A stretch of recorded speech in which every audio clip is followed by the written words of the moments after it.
పాలమూరు రంగారెడ్డి ఎత్తిపోతల ప్రాజెక్టుతో పాటు నదీ జలాలు సాగునీటి ప్రాజెక్టుల విషయంలో అధికార కాంగ్రెస్ వైఖరిని శాసనసభ వేదికగా ఎండగట్టాలని బీఆర్ఎస్ నిర్ణయించింది. రైతుల సమస్యలు, హిల్ట్ పాలసీ, గురుకుల విద్యార్థుల సమస్యలు, జాబ్ క్యాలెండర్ ఉద్యోగుల సమస్యలు తదితర అంశాలపై సర్కార్ను నిలదీయాలని భావిస్తోంది. సంబంధిత అంశాలపై ఇప్పటికే నేతలకు దిశానిర్దేశం చేసిన బీఆర్ఎస్ అధినేత కేసీఆర్ ఇవాళ అసెంబ్లీకి హాజరు కానున్నారు.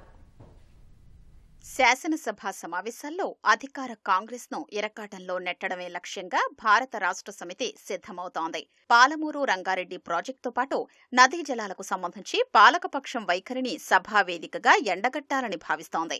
2 ఏళ్లుగా పాలమూరు రంగారెడ్డి ఎత్తిపోతల పనుల విషయంలో రాష్ట్ర ప్రభుత్వం నిర్లక్ష్యం వహిస్తోందని, 45 టీఎంసీలకు అనుమతి ఇవ్వాలని కేంద్రాన్ని కోరి అన్యాయం చేసిందని బీఆర్ఎస్ ఆరోపిస్తోంది. రాష్ట్ర ప్రభుత్వంతో పాటు కేంద్రం కూడా ప్రాజెక్టు విషయంలో అన్యాయం చేస్తోందని, వారి వైఖరికి నిరసనగా ఉద్యమం చేపడతామని ఇప్పటికే ప్రకటించింది. ఈ తరుణంలో నదీ జలాలే ప్రధాన అజెండాగా జరగనున్న అసెంబ్లీ సమావేశాల్లోనూ పార్టీ వాణి బలంగా వినిపించడంతో పాటు ప్రభుత్వాన్ని లక్ష్యంగా చేయాలని గులాబీ పార్టీ భావిస్తోంది. పాలమూరు రంగారెడ్డి సహా ఇతర ప్రాజెక్టులు, నదీ జలాల అంశంపై కాంగ్రెస్ ప్రభుత్వ వైఖరిని సభలో ఎండగడతామని బీఆర్ఎస్ నేతలు చెప్తున్నారు.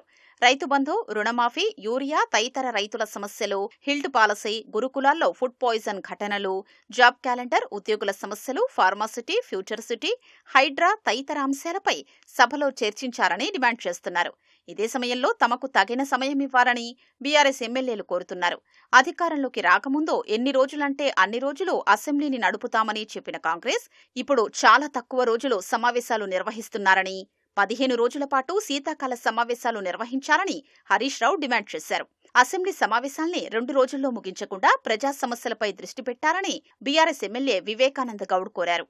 పాలమూరు రంగారెడ్డి ప్రాజెక్ట్ ఏదైతే ఉన్నదో కేసీఆర్ గారి హయాంలో దాదాపు 90% పనులు పూర్తి చేసినాం. మరి 2 సంవత్సరాలు ఈ ప్రభుత్వం రావచ్చింది, ఇక తట్టెడు మట్టి తీసింది లేదు, పని చేసింది లేదు. ఎందుకు ఈ యొక్క 2 సంవత్సరాలలో మరి పనులు 10% పనులు పూర్తి చేయడంలో ప్రభుత్వం ఎందుకు విఫలమైందో మేము నిలదీయబోతా ఉన్నాం. 100 రోజుల్లో 6 గ్యారెంటీలు అమలు చేస్తామన్నారు, 13 డిక్లరేషన్లు ఇచ్చినారు, 420 హామీలు ఇచ్చినారు. ఈ అన్ని అంశాలపైన నిలదీయబోతా ఉన్నాం. ప్రధాన ప్రతిపక్ష నేత కేసీఆర్ ఇవాళ అసెంబ్లీకి హాజరు కానున్నారు.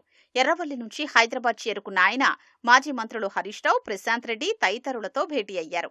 అసెంబ్లీ సమావేశాల్లో అనుసరించాల్సిన వ్యూహం, పార్టీ తరపున లేవనెత్తాల్సిన అంశాలు, సంబంధిత అంశాలపై చర్చించారు. నదీ జలాలు, సాగునీటి ప్రాజెక్టులకు సంబంధించిన అంశాలు, ప్రత్యేకించి పాలమూరు రంగారెడ్డి ప్రాజెక్టుకు సంబంధించిన పనులు, డీపీఆర్ సంబంధిత అంశాలపై చర్చించారు.